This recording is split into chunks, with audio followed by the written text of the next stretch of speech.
හයි එන්න අපි අද මුං ඇටලා අඩු හදමු. ඔයාලා කාලා තියෙනවද මේ කැවිල්ලා ඉන්දියන් ස්වීට් එකක්. ඒ වගේම හයි ප්‍රෝටීන් ස්වීට් එකක්. මේක මාරම රසයි. try කරලා බලමු ඔයාලා කාලා නැත්තම්. එන්න එහෙනම් අපි මුලින්ම බලමු අපිට මොනවාද මුං ලඩු හදන්න ඕන වෙන්නේ කියලා. අපිට ඕන වෙනවා මුං ඇට, ගිතෙල්, හකුරු, එන්සාල්, කජු, වියලි මිදි, දුඹුරු සීනි, බටර් හරි මාගරින් හරි. ඔයාලට පුළුවන් බටර් හරි මාගරින් හරි වෙනුවට ගිතෙල්ම දාගන්න. මේ ඉන්ග්‍රේඩියන්ට්ස් ටික මං මේ වීඩියෝ එකේ ඉවර වෙද්දී දාන්නම් ඩිස්ක්‍රිප්ෂන් බොක්ස් එකේ දාන ප්‍රමාණයන් එකම. එතකොට ඔයාලට නෝට් ඩවුන් කරගෙන හදන්න පුළුවන් වෙයි. එන්න එහෙනම් හදමු.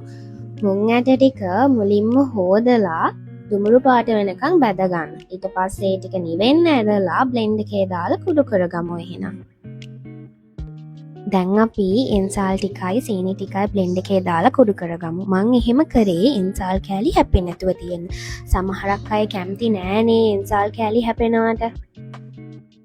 පැණියක හදන්න හකුරු ටික මේ වගේ පොඩි කෑලි වලට කපාගෙන වාජනයකට දාලා ඒකටම ලුණු, බටර් හරි ගිතෙල් හරි දාලා වතුර චුට්ටක් දාගමු හකුරු ටික තෙමෙන්න. ඊට පස්සේ මේක ලිපේ තියලා රත් කරගමු. හකුරු ටික හොඳට දිය වෙලා පැණියක බුබුලු දාගෙන එද්දී ලිප වහගන්න. අපි කජු ටිකත් පොඩියට කපාගෙන මිදි ටිකත් සෝදලා ගමු.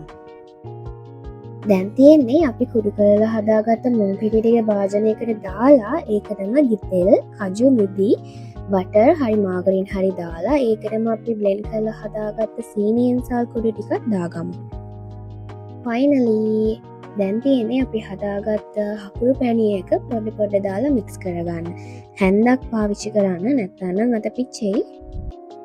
හොඳටම නිවෙනකන් ඉන්න එපා. ලාවට රස්නේ තියෙද්දිම ගොලි ටික හදාගන්න. ඉක්මනට හදාගන්න නැත්නම් මේ මිශ්‍රණය වේලෙන්න බලන්න. ඔයාලට කැමති නම් තව ටිකක් ගිතෙල් හරි බටර් හරි ඇඩ් කරගන්න පුළුවන්. අපි මුං ලඩු හදලා ඉවරයි.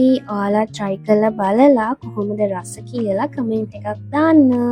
ඉන්ග්‍රීඩියන්ට්ස් ටික මං දාලා තියෙන්නේ. ඔයාලට note down කරගන්න පුළුවන්. Bye bye. See you again.